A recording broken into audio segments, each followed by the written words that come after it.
Capítulo 2. Do Poder Executivo. Seção 1ª. Do Presidente e do Vice-Presidente da República. Artigo 76. O Poder Executivo é exercido pelo Presidente da República, auxiliado pelos Ministros de Estado. Artigo 77. A eleição do Presidente e do Vice-Presidente da República realizar-se-á, simultaneamente, no primeiro domingo de outubro, em primeiro turno, e no último domingo de outubro, em segundo turno, se houver, do ano anterior ao do término do mandato presidencial vigente. Parágrafo 1º.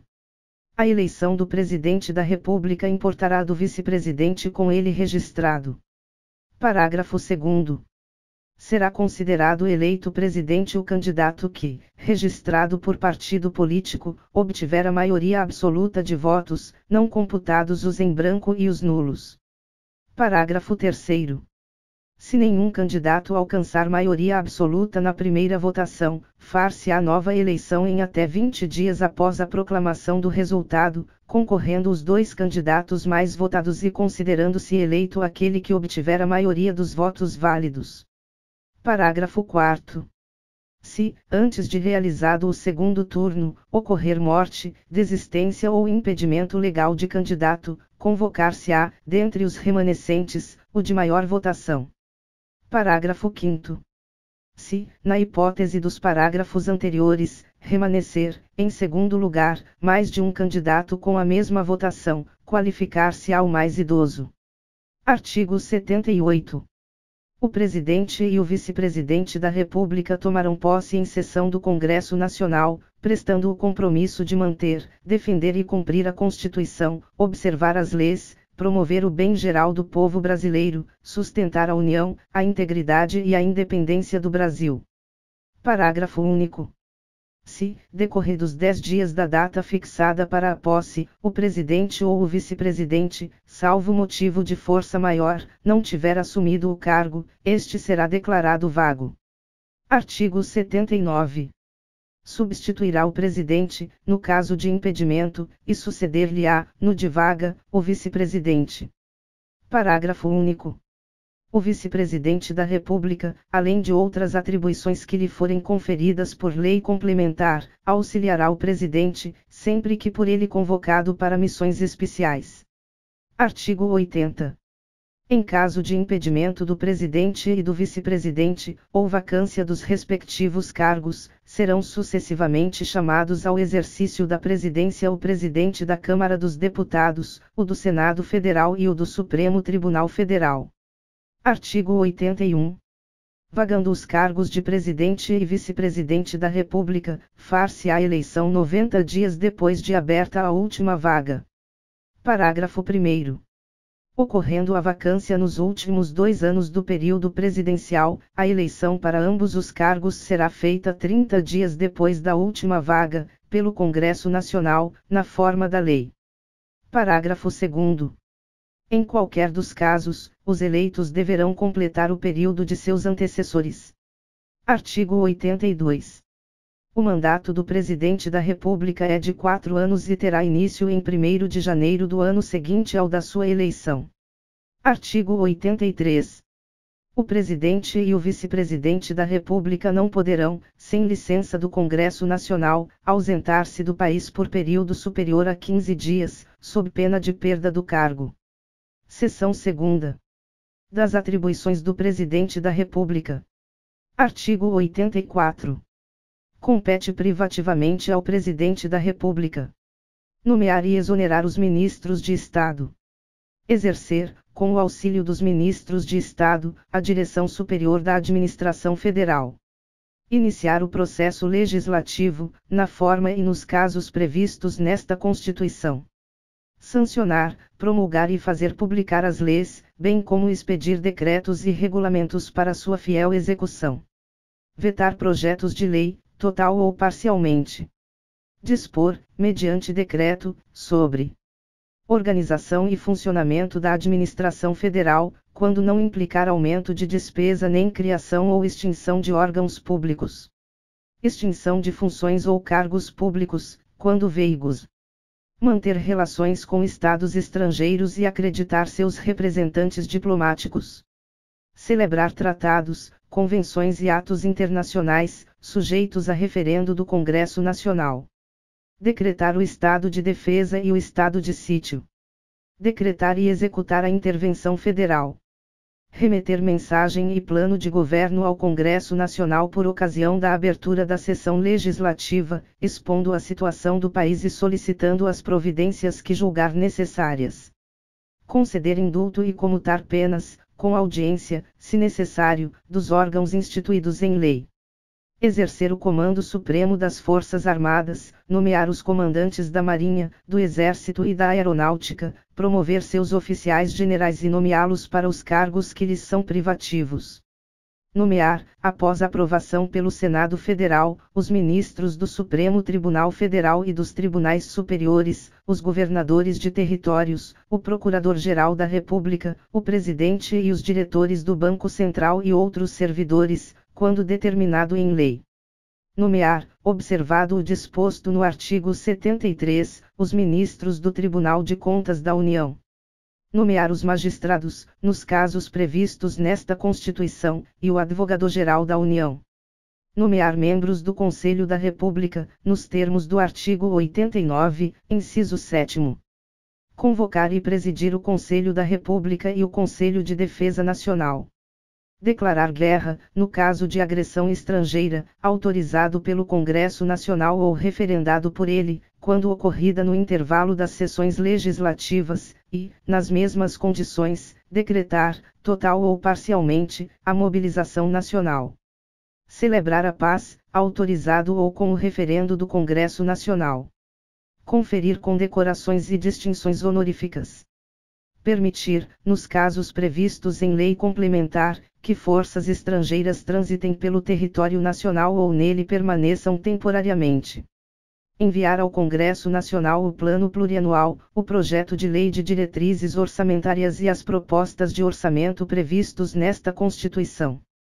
Prestar, anualmente, ao Congresso Nacional, dentro de 60 dias após a abertura da sessão legislativa, as contas referentes ao exercício anterior. Prover e extinguir os cargos públicos federais, na forma da lei. Editar medidas provisórias com força de lei, nos termos do artigo 62. Exercer outras atribuições previstas nesta Constituição. Parágrafo único. O Presidente da República poderá delegar as atribuições mencionadas nos incisos 6º, 12 e 25, primeira parte, aos ministros de Estado, ao Procurador-Geral da República ou ao Advogado-Geral da União, que observarão os limites traçados nas respectivas delegações. Seção 3ª. Da responsabilidade do Presidente da República. Artigo 85. São crimes de responsabilidade os atos do Presidente da República que atentem contra a Constituição Federal e, especialmente, contra a existência da União, o livre exercício do poder legislativo, do poder judiciário, do Ministério Público e dos poderes constitucionais das unidades da Federação, o exercício dos direitos políticos, individuais e sociais, a segurança interna do país, a probidade na administração, a lei orçamentária, o cumprimento das leis e das decisões judiciais. Parágrafo único. Esses crimes serão definidos em lei especial, que estabelecerá as normas de processo e julgamento. Artigo 86. Admitida a acusação contra o Presidente da República, por 2/3 da Câmara dos Deputados, será ele submetido a julgamento perante o Supremo Tribunal Federal, nas infrações penais comuns, ou perante o Senado Federal, nos crimes de responsabilidade. Parágrafo 1º. O Presidente ficará suspenso de suas funções. Nas infrações penais comuns, se recebida a denúncia ou queixa-crime pelo Supremo Tribunal Federal. Nos crimes de responsabilidade, após a instauração do processo pelo Senado Federal. Parágrafo 2º. Se, decorrido o prazo de 180 dias, o julgamento não estiver concluído, cessará o afastamento do Presidente, sem prejuízo do regular prosseguimento do processo. Parágrafo 3º. Enquanto não sobrevier sentença condenatória, nas infrações comuns, o Presidente da República não estará sujeito à prisão. Parágrafo 4º. O Presidente da República, na vigência de seu mandato, não pode ser responsabilizado por atos estranhos ao exercício de suas funções. Seção 4ª. Dos Ministros de Estado. Artigo 87. Os ministros de Estado serão escolhidos dentre brasileiros maiores de 21 anos e no exercício dos direitos políticos. Parágrafo único. Compete ao ministro de Estado, além de outras atribuições estabelecidas nesta Constituição e na lei, exercer a orientação, coordenação e supervisão dos órgãos e entidades da administração federal na área de sua competência e referendar os atos e decretos assinados pelo Presidente da República. Expedir instruções para a execução das leis, decretos e regulamentos. Apresentar ao Presidente da República relatório anual de sua gestão no Ministério. Praticar os atos pertinentes às atribuições que lhe forem outorgadas ou delegadas pelo Presidente da República. Artigo 88. A lei disporá sobre a criação e extinção de ministérios e órgãos da administração pública. Seção 5ª. Do Conselho da República e do Conselho de Defesa Nacional. Subseção 1ª. Do Conselho da República. Artigo 89. O Conselho da República é órgão superior de consulta do Presidente da República, e dele participam o Vice-Presidente da República, o Presidente da Câmara dos Deputados, o Presidente do Senado Federal, os líderes da maioria e da minoria na Câmara dos Deputados, os líderes da maioria e da minoria no Senado Federal, o Ministro da Justiça. 6 cidadãos brasileiros neitos, com mais de 35 anos de idade, sendo 2 nomeados pelo Presidente da República, 2 eleitos pelo Senado Federal e 2 eleitos pela Câmara dos Deputados, todos com mandato de 3 anos, vedada a recondução. Artigo 90. Compete ao Conselho da República pronunciar-se sobre intervenção federal, estado de defesa e estado de sítio. As questões relevantes para a estabilidade das instituições democráticas. Parágrafo 1º. O Presidente da República poderá convocar ministro de Estado para participar da reunião do Conselho, quando constar da pauta questão relacionada com o respectivo ministério. Parágrafo 2º. A lei regulará a organização e o funcionamento do Conselho da República. Subseção 2ª. Do Conselho de Defesa Nacional. Artigo 91. O Conselho de Defesa Nacional é órgão de consulta do Presidente da República nos assuntos relacionados com a soberania nacional e a defesa do Estado Democrático, e dele participam como membros neitos o Vice-Presidente da República, o Presidente da Câmara dos Deputados, o Presidente do Senado Federal, o Ministro da Justiça, o Ministro de Estado da Defesa, o Ministro das Relações Exteriores, o Ministro do Planejamento, os comandantes da Marinha, do Exército e da Aeronáutica. Parágrafo 1º. Compete ao Conselho de Defesa Nacional opinar nas hipóteses de declaração de guerra e de celebração da paz, nos termos desta Constituição. Opinar sobre a decretação do estado de defesa, do estado de sítio e da intervenção federal. Propor os critérios e condições de utilização de áreas indispensáveis à segurança do território nacional e opinar sobre seu efetivo uso, especialmente na faixa de fronteira e nas relacionadas com a preservação e a exploração dos recursos naturais de qualquer tipo. Estudar, propor e acompanhar o desenvolvimento de iniciativas necessárias a garantir a independência nacional e a defesa do Estado democrático. Parágrafo 2º. A lei regulará a organização e o funcionamento do Conselho de Defesa Nacional.